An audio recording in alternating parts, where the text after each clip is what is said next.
भारतीय संविधान के वीडियो में यूपीएसआई एग्ज़ाम के लिए ये पार्ट 1 होगा, जिसमें हम लोग टॉप 50 क्वेश्चन देखेंगे जो कि आपके यूपीएसआई एग्ज़ाम के लिए इंपॉर्टेंट हैं।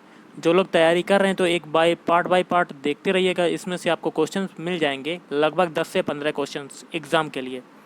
तो वीडियो शुरू करने से पहले आप लोगों से एक बात कहना चाहूँगा कि जिन दोस्तों ने चैनल को सब्सक्राइब नहीं किया तो प्लीज़ चैनल को सब्सक्राइब कर लीजिएगा और पास में जो बेल आइकन होता है उसको भी ज़रूर दबा लें, ताकि आने वाले टाइम में आपको वीडियोस की नोटिफिकेशन मिलती रहे। चलिए स्टार्ट करते हैं। आज के सेशन में पहला क्वेश्चन बनता है, निम्नलिखित में से किस अधिनियम के अंतर्गत भारतीय विधान परिषद को बजट पर बहस करने की शक्ति प्राप्त हुई?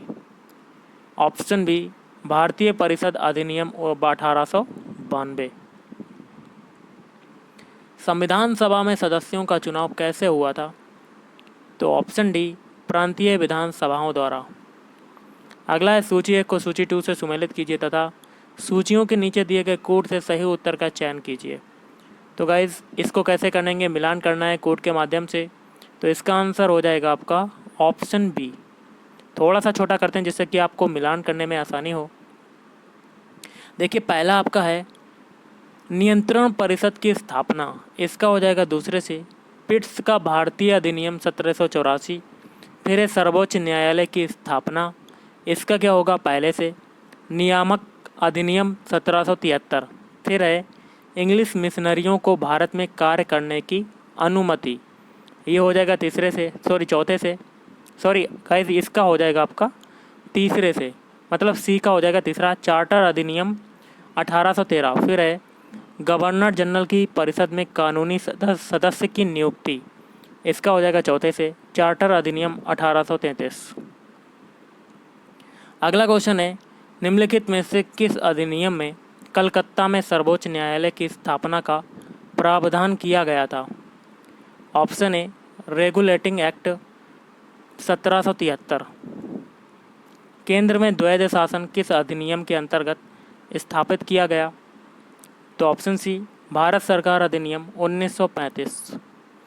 कैबिनेट मिशन योजना के अंतर्गत संविधान निर्मात्री परिषद में प्रत्येक प्रांत को आवंटित सदस्य संख्या निर्धारित करने के लिए एक प्रतिनिधि कितनी जनसंख्या के अनुपात में था? तो ऑप्शन बी, 10 लाख व्यक्ति। एक निर्वाचित संविधान सभा द्वारा सर्वप्रथम भारत के संविधान का निर्माण करने का प्रस्ताव किया गया था? तो ऑप्शन सी, क्रिप्स मिशन द्वारा। अगला है, भारत में उपनिवेशी शासन के संदर्भ में 1833 में इल्बर्ट बिल का उद्देश्य था?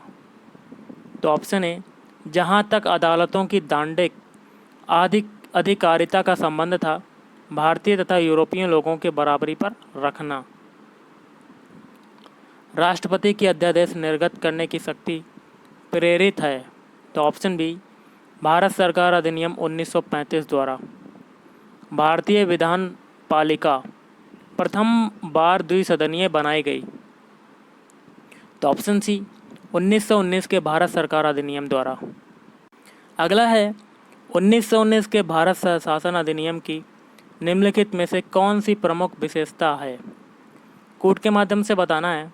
तो ऑप्शन सी हो जाएगा केवल पहला और तीसरा।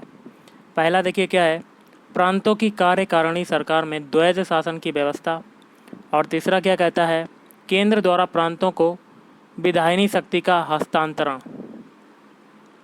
अगला देखिए, भारत परिषद की समाप्ति किसके द्वारा हुई? तो ऑप्शन सी, 1947 का अधिनियम। भारत के संविधान का प्रारूप तैयार करने वाली संविधान सभा के सदस्यों को? तो ऑप्शन सी, विभिन्न प्रांतों की विधानसभाओं द्वारा चुना गया। किस अधिनियम ने भारतवासियों को अपने देश के प्रशासन में कुछ हिस्सा लेना संभव बनाया? तो ऑप्शन ए, चार्टर एक्ट 1833। स्वतंत्र भारत की संविधान सभा के अध्यक्ष कौन थे? Option B, doctor Rajendra Prasad. 1946 में निर्मित अंतरिम सरकार में कार्यपालक परिषद के उपसभापति थे? तो ऑप्शन ए, जवाहरलाल नेहरू। तो गाइस देखिए, अगला क्वेश्चन है, 1946 में निर्मित अंतरिम सरकार में कार्यपालक परिषद के उपसभापति कौन थे? मैंने करवा दिया है। तो ऑप्शन ए, जवाहरलाल नेहरू। संविधान सभा के चुने हुए स्थायी अध्यक्ष कौन थे? तो ये थे option C, doctor Rajendra Prasad. Akhil Bharatiya महासंघ स्थापित करने का प्रावधान शामिल किया गया था? तो ऑप्शन ए भारत सरकार अधिनियम 1935 में। भारत की संविधान निर्मात्री सभा के अध्यक्ष कौन थे? तो ये थे option A doctor Rajendra Prasad. Bharat के लिए संविधान की रचना हेतु संविधान सभा का विचार निम्नलिखित में से सर्वप्रथम किसने प्रस्तुत किया था? तो गाइस ये हो जाएगा ऑप्शन ए स्वराज पार्टी ने 1934 में। निम्नलिखित में से कौन कौन से कथन संविधान सभा के विषय में नहीं हैं? तो ये हो जाएगा आपका ऑप्शन ए पहला और दूसरा। पहला क्या है? वह वयस्क मताधिकार पर आधारित नहीं थी। दूसरा क्या है? वह प्रत्यक्ष निर्वाचन का परिणाम थी। अगला है कथन है, कारण है और कोर्ट के माध्यम से बताना है। तो ये हो जाएगा ऑप्शन सी वाला हो जाएगा। कथन सही है पर कारण गलत है। कथन देख लेते हैं क्या सही है। कथन देखिए, बेवेल योजना के अनुसार कार्यकारी परिषद में हिंदू और मुस्लिम सदस्यों की संख्या समान थी। भारतीय संविधान सभा की स्थापना की गई थी। तो ऑप्शन बी 9 दिसंबर 1946 को। और भारतीय संविधान को बनाने हेतु संविधान सभा के कुल कितने अधिवेशन हुए थे? तो ऑप्शन सी 12। क्वेश्चन बनता है, संविधान सभा में वयस्क मताधिकार को 15 वर्ष के लिए स्थगित करने की बात किसने कही थी? तो ये कही थी आपके ऑप्शन सी मौलाना आज़ाद ने। अगला क्वेश्चन देख लेते हैं, 1935 के अधिनियम द्वारा स्थापित संघ में अवशेष शक्तियाँ किसको दी गई थीं? तो ऑप्शन सी गवर्नर जनरल को। निम्नलिखित में से संविधान सभा की संघ संविधान समिति का अध्यक्ष कौन था? तो ऑप्शन सी जवाहरलाल नेहरू। 1935 के अधिनियम के तहत कराए गए विधानसभा चुनावों में किस राज्य में कांग्रेस ने पूर्ण बहुमत नहीं प्राप्त किया? तो ऑप्शन डी बंगाल। किस कानून के तहत वायसराय को अपनी कार्यकारिणी के सदस्यों की संख्या में वृद्धि का अधिकार दिया गया? तो ऑप्शन ए 1861। निम्नांकित में से कौन सा एक भारत शासन अधिनियम 1935 में स्वीकार किया हुआ महत्वपूर्ण और स्थायी अवयव नहीं है? तो ऑप्शन ए देश के लिए लिखित संविधान। भारत का संविधान पूर्ण रूप से तैयार हुआ था। तो ऑप्शन बी 26 नवंबर 1949। भारतीय संविधान कब लागू हुआ था? तो ये हुआ था ऑप्शन ए 26 जनवरी 1950। और संविधान सभा के सम्मुख संविधान की प्रस्तावना का प्रस्ताव किसने रखा? तो ऑप्शन ए जवाहरलाल नेहरू ने। भारत के संविधान में केंद्र और राज्यों के बीच किया गया शक्तियों का विभाजन इनमें से किसमें उल्लेखित योजना पर आधारित है? तो ऑप्शन सी भारत सरकार अधिनियम 1935। किस वर्ष संसद ने भारतीय संविधान अपनाया? तो ऑप्शन सी 1950 को। 1946 के चुनाव के पश्चात मुस्लिम लीग ने किस प्रांत में अपनी सरकार बनाई? तो ऑप्शन ए बंगाल। निम्नलिखित में से किसने सुझाव दिया था कि भारत की स्वतंत्रता के बाद भारतीय राष्ट्रीय कांग्रेस को एक राजनीतिक दल के रूप में भंग कर दिया जाना चाहिए? तो ऑप्शन डी महात्मा गांधी। निम्नलिखित कथनों पर विचार करना है कोर्ट के माध्यम से। तो ये हो जाएगा ऑप्शन सी।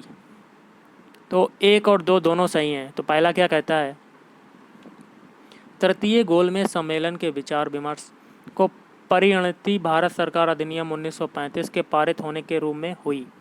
और दूसरा है भारत सरकार अधिनियम 1935 ने ब्रिटिश भारत के सूबों और भारतीय रियासतों के एक संघ पर आधारित ऑल इंडिया फेडरेशन के गठन का उपबंध किया।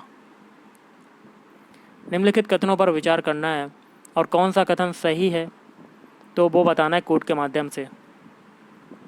तो ऑप्शन बी केवल एक। पहला क्या है, भारत की संविधान सभा ने राष्ट्रीय ध्वज का प्रारूप 22 जुलाई 1947 को अपनाया था। कथन है, कारण है और कोर्ट के माध्यम से बताना है कि कौन सा सत्य है। तो ऑप्शन बी ए और आर दोनों सही हैं, परंतु आर जो है ए का सही स्पष्टीकरण नहीं है। तो कथन दोनों सही हैं आपके। कथन कारण, भारत का संविधान देश की आवश्यकताओं की पूर्ति करता है, ये भी सही, कारण भी सही है। इसको एक ग्रहित संविधान कहा जाता है। क्वेश्चन कहता है डॉक्टर बी.आर. अम्बेडकर की अध्यक्षता में संविधान सभा की प्रारूप समिति में कितने अन्य सदस्य थे?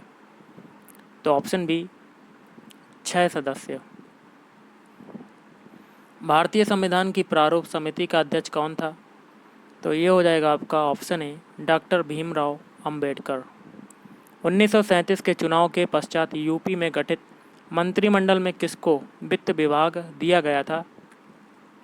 तो रफ़ी अहमद किदवई।